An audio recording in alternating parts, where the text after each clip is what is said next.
我哋今日現場當中咧，其實除咗一啲嘅藝員朋友啦，有一啲嘅親身嘅經驗分享之外咧，亦都有唔少嘅青年朋友嘅噃嚇。咁我知道咧喺呢位同學有咩可以幫到你？我想問嗰啲而家你哋淨係理晒嗰啲曳嘅學生，咁嗰啲乖嘅學生點樣？你點理我哋啊？喂，Leon，唔該晒，我哋有個好尖鋭嘅問題。其實唔係曳嘅學生同乖嘅學生係。其實我相信曳嘅學生可以有機會俾好嘅學生幫佢哋去翻好，好嘅學生亦都有可能俾壞嘅學生影響佢哋去壞，咁所以所有學生我哋都會關懷，所以嚟緊Leon都會做一啲親身嘅行動，去唔同嘅學校去探訪，同大家傾下偈，討論下大家唔同嘅意見嘅。多謝Leon，唔該晒呢一位同學嘅問題啊！嗱，其實Leon咧，我知道你係999無毒一生支持日嘅其中一位發起人啦。咁你頭先講到你會做校訪喎，係咪啊？係冇錯，呢個其一啦。我相信其實我諗我哋香港宣傳禁毒係需要大家上下一心啦。因為始終喺唔同嘅地方宣傳有唔同嘅效用嘅，即係譬如當然有啲屋企有問題嘅小朋友會將個責任擺喺屋企人度。咁其實係父母責任定係我哋自己責任咧？即係我相信我都喺一個破碎家庭裏面成長，我去過英國讀書。當初英國讀書嘅時候，有朋友喺後邊俾一支大麻我唔要。而家我啲錢係爸爸供我讀書，咁我諗就算真係要食嘅話，將來都自己賺到錢先買，唔會用爸爸嘅錢。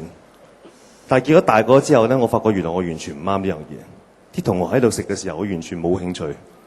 咁我覺得其實每個人係自己選擇咯。你將來要選擇自己做咩人，喺街出邊有咁多唔同嘅人喺度行緊，選擇緊自己嘅工作，你究竟選擇乜嘢？我覺得年輕嘅小朋友主要識得選擇自己將來要乜嘢，唔好諗住自己可以控制藥物。其實 K 係一種麻醉藥，係一種強力嘅真正麻醉藥，係愛嚟麻醉大笨象，唔係俾人食嘅。所以你考慮下，當人類去食狗糧嘅時候會點呢？所以我相信，除咗呢樣嘢，我哋政府包括我哋每個香港市民，譬如以前有右派連立勸我哋戒煙。但今日政府令到我哋戒煙多咗好多，原因係好多食肆同埋好多酒樓係唔俾吸煙，其實好正常，令到我哋食少咗、吸少咗。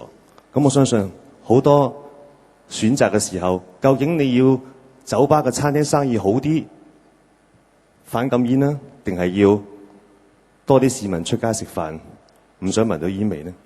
我相信都係大家嘅選擇。所以今日無毒一生，我希望各界人士都繼續支持呢個活動，多謝。多謝Leon，thank you。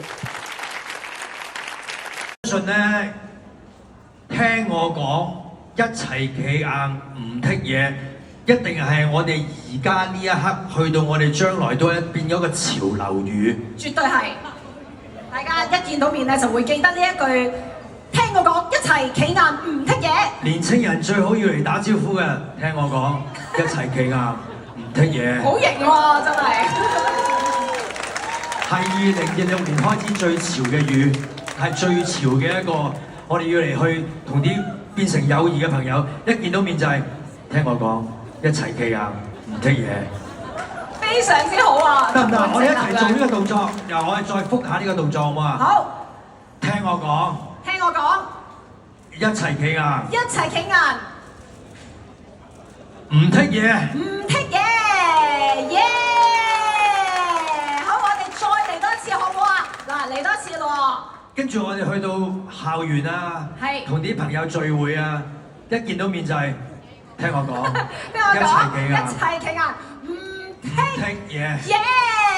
係啦，好有型啊，真係。得唔得？點啊？我哋台下邊嘅觀眾，甚至乎我哋現場嘅觀眾，喂，潮語嚟㗎，唔講唔掂啊呢單嘢。一齊做呢個動作，好唔好？準備大家數3聲之後一齊講。今日喺在座，我哋今日喺呢個商場裏邊，我哋有好多朋友啊，好簡單嘅啫。呢句説話好容易講，亦都好容易做嘅動作，冇錯啊！聽我講，一齊企硬，唔剔嘢，得唔得啊？得！大家準備好未啊？準備好未？準備數3聲開始啦！你哋俾口號好唔好啊？好！咁先有互動噶嘛？呢啲叫正能量啊，好唔好？好！準備咯喎！準備一齊咯喎！